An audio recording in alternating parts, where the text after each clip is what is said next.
Hi guys, welcome to my YouTube channel Wanderlust with Prakash. दोस्तों, क्या आप जानते हैं ये जो मंडप 4 स्तंभों में खड़ा रहता है, ये 4 स्तंभ किसके प्रतीक हैं और ये मंडप को सबसे पवित्र स्थान क्यों माना जाता है? मंडप ये विवाह का 4 स्तंभ वाला ढांचा ही नहीं है, बल्कि इसे हम संपूर्ण ब्रह्मांड भी कह सकते हैं, क्योंकि इस मंडप में 25+ देवताओं का आह्वान किया जाता है, जिसमें सबसे पहले हैं गणेश जी जो विघ्नहर्ता हैं, विष्णु जी ये संरक्षण और विवाह के पालक हैं, लक्ष्मी जी सुख और समृद्धि की दात्री हैं, शिव जी तप संयम और स्थायित्व के प्रतीक हैं, पार्वती जी दाम्पत्य जीवन की करुणा व मातृत्व की देवी हैं, सूर्यदेव जीवन और ऊर्जा, अग्निदेव साक्षी और शुद्धता। इसलिए जब शादी में 7 फेरे लिए जाते हैं तो वो अग्नि के समक्ष, अग्नि के चारों ओर ही लिए जाते हैं, क्योंकि अग्निदेव वहाँ पर साक्षी बनते हैं इस विवाह के,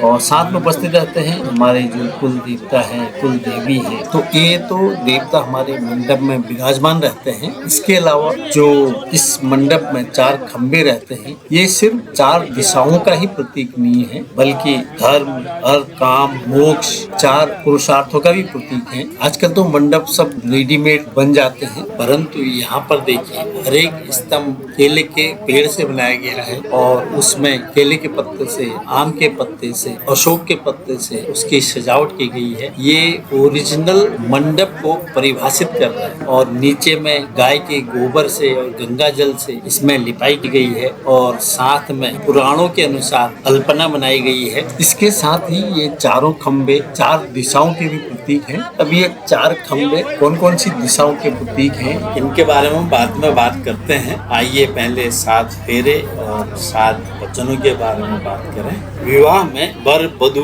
अग्निदेव को साक्षी मानकर अग्नि के चारों ओर 7 फेरे लेते हैं। हर एक फेरा एक विशेष प्रतिज्ञा या वचन और जीवन के क्षेत्र से जुड़ा हो। 7 फेरे पति पत्नी को सिर्फ सामाजिक रूप से ही नहीं, बल्कि धार्मिक, आध्यात्मिक और भावनात्मक बंधन में जोड़ते हैं। वैसे हमारे जीवन में 7 अंक का बहुत महत्व है, जैसे 7 लोक, 7 समुद्र, सप्तऋषि, सूर्य के 7 घोड़े, 7 रंग, 7 स्वर। इसी तरह 7 फेरे जीवन के 7 मूल स्तंभों को दर्शाते हैं, जो धर्म, अन्न, संपत्ति, संतति, सुख, ऋतु और मित्रता है।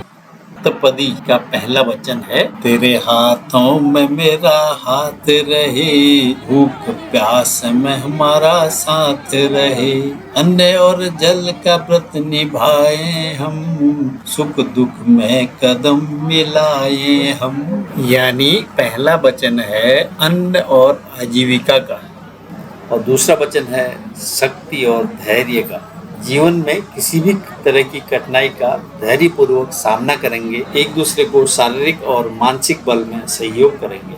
तीसरा वचन है धन और समृद्धि का। पति पत्नी मिलकर धर्म संगत मार्ग से धन अर्जित करेंगे और परिवार चलाएंगे। चौथा वचन जीवन का जो आधार है, प्रेम और सम्मान, एक दूसरे का आदर करना, प्रेम और विश्वास बनाए रखना। 5वां फेरा है संतान और परिवार, दोनों मिलकर संतान का अच्छे संस्कारों के साथ पालन पोषण करेंगे, परिवार और वंश की निरंतरता के लिए एक दूसरे का सहयोग करेंगे। 6वां फेरा है ऋतु और स्वास्थ्य, जीवन भर स्वास्थ्य ऋतु चक्र यानी प्राकृतिक नियमों का और आत्म संयम का पालन करेंगे, जीवन स्वस्थ और अनुशासित रखेंगे। 7वां और अंतिम जो फेरा लगाते हैं उसमें शपथ लेते हैं मित्रता और साथ। इसमें दूल्हा दुल्हन जीवन भर मित्र, साथी और शुभचिंतक बने रहेंगे, इसका वचन एक दूसरे को देते हैं। सिर्फ साथ ही नहीं रहेंगे, बल्कि जीवन साथी और सच्चे मित्र भी बने रहेंगे। दोस्तों, विवाह केवल शारीरिक या सामाजिक बंधन नहीं है, बल्कि धर्म का अनुशासन और कठोर व्रत है, तपस्या है। इन 7 वचनों में पूरे जिंदगी का सार छुपा हुआ है। ओम सुमंगलियं वधूरिवां पतितं सौभाग्यवदेदातुं विदेदा।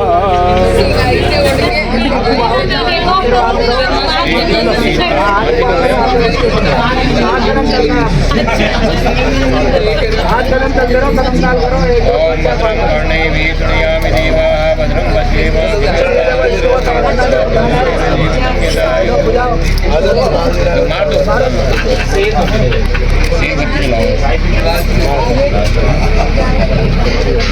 ये यहाँ पर उसको बुझाने का क्या मतलब? बताता हूँ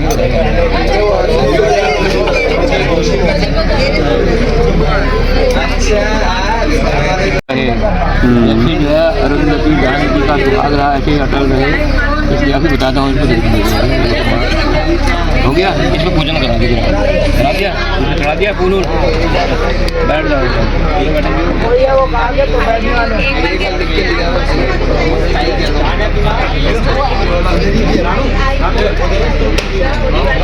खिले की आहुति ना, खिले की।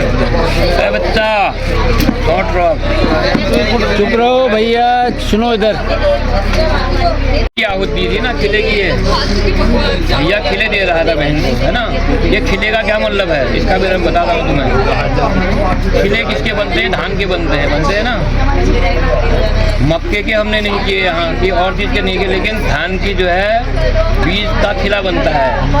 तो अब आप गृहस्थाश्रम में प्रवेश कर रहे हो, ठीक है। जिस प्रकार से धान को तपाया जाता है, तपाने के बाद क्या बनता है, उसका खिला बनता है, बना है।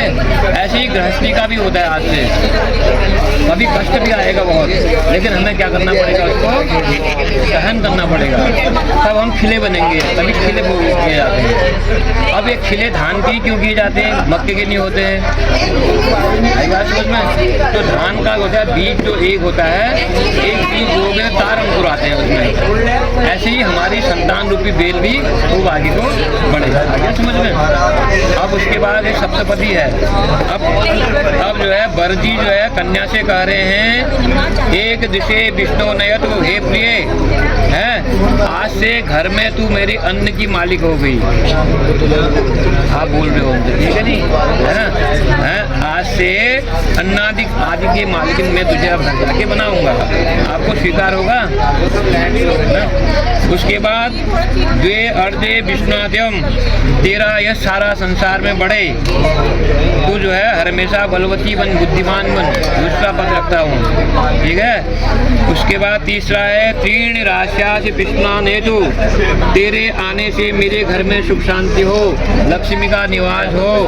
देखो पत्नी जो है हमेशा उसे जो है धर्म पत्नी कहते हैं। आपने किसी का धर्म पुरुष सुना आज तक? लेकिन फलाने की धर्म पत्नी है, जरूर वो धर्म की रक्षा करती है, ठीक है नहीं। कौन आ रहा है, कौन जा रहा है, मेहमान, इष्ट मित्र, इसको देखना पड़ेगा आज से घर में, है ना। करोगे ना?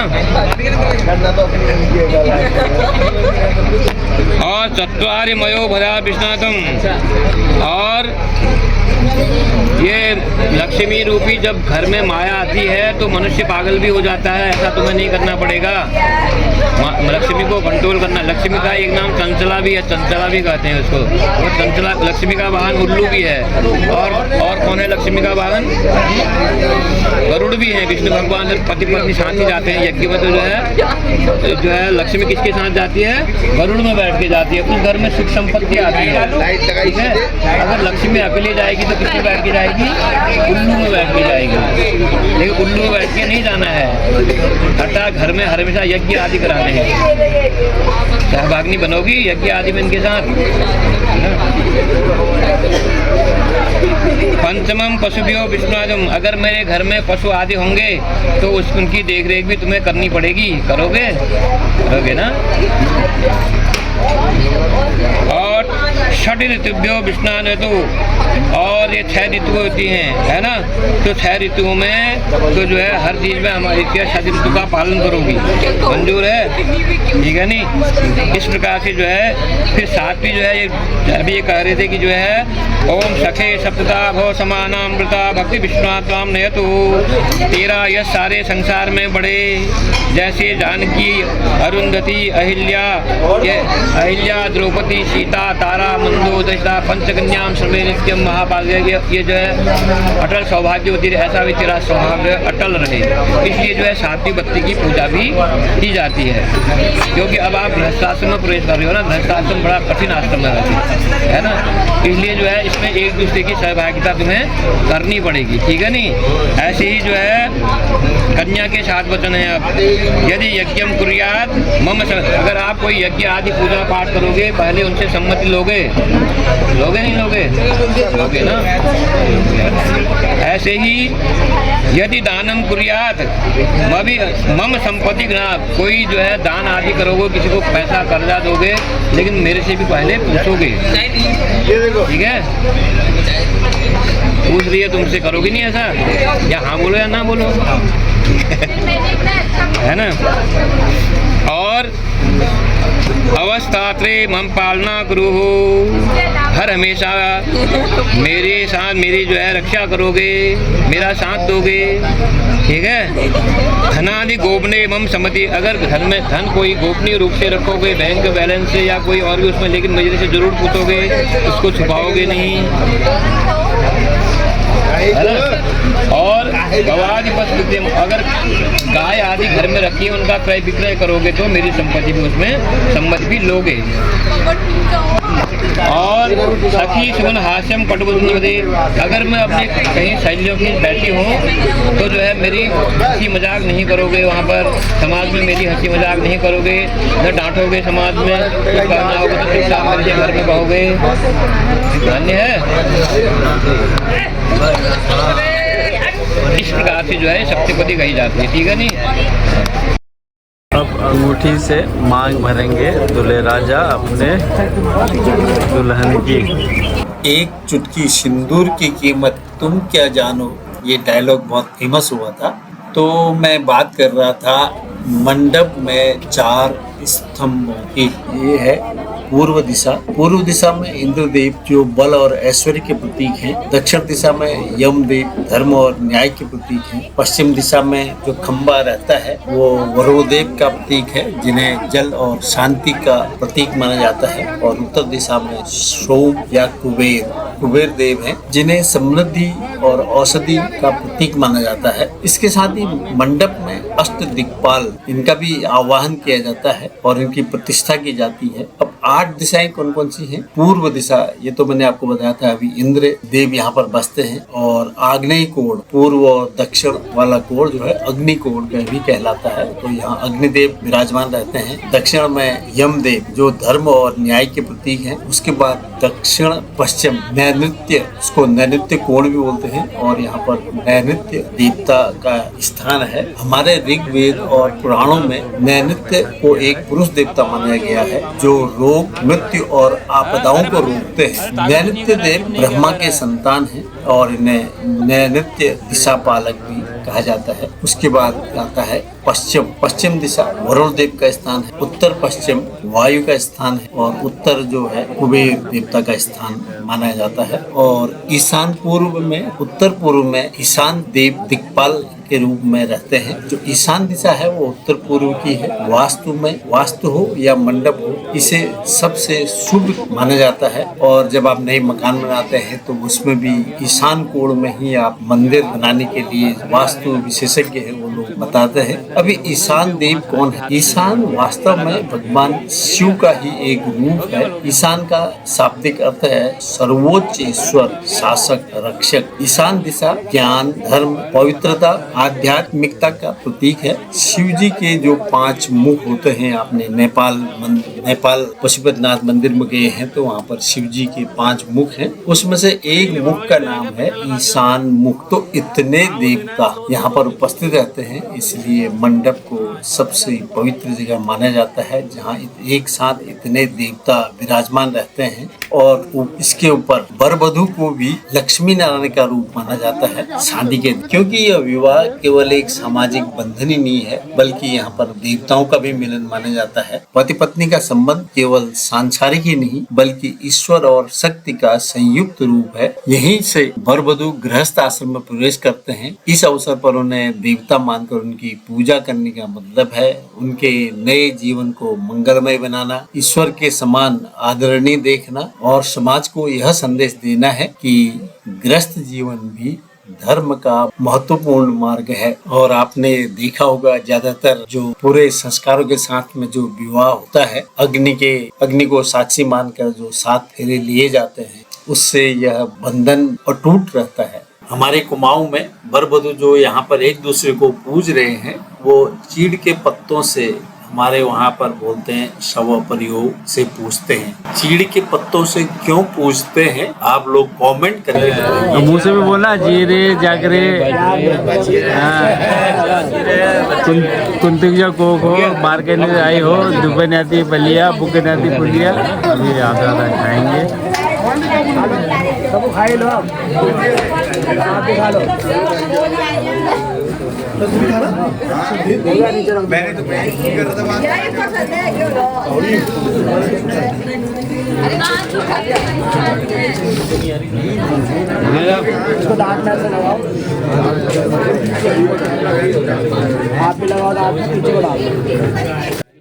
इस मंडप में वर वधू को माता पिता भाई बहन और सभी सगे संबंधियों का आशीर्वाद तो मिलता ही है, साथ ही यहाँ पर विराजमान प्रतिष्ठित सभी देवताओं का इन्हें सौभाग्य का, सुख समृद्धि का, धन यश कीर्ति का आशीर्वाद मिलता है, जो इनके जीवन के संबंधों को मधुर और अटूट। बहुत बहुत बधाई। हाँ बधाई हो धन्यवाद आशीर्वाद आशीर्वाद।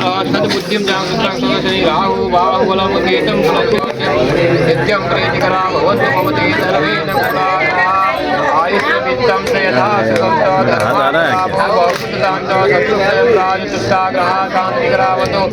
ओम श्री वर्षशुभमानं मयिते धन धान्यं पशुं बहुपुत्रलाभं दीर्घमायुः मंत्रार्था सकला सन्तु पूर्णा सन्तु मनोरथा यज्ञ प्रसादो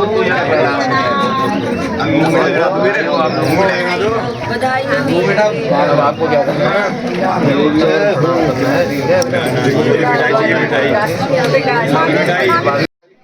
शादी की बहुत बहुत बधाई। तो दोस्तों इस तरह से पूरे विधि विधान के अनुसार शादी संपूर्ण हुई। तो दोस्तों कैसा लगा ये ब्लॉग, तो कमेंट में वर वधू को आशीर्वाद जरूर दें और मिलते हैं अगले ब्लॉग में बारात की विदाई के साथ और दूल्हे के घर में बारात की स्वागत के साथ। तब तक स्वस्थ रहें, मस्त रहें, मेरे चैनल में सतरंगी प्रोग्रामों का आनंद लेते रहें। Thank you for watching.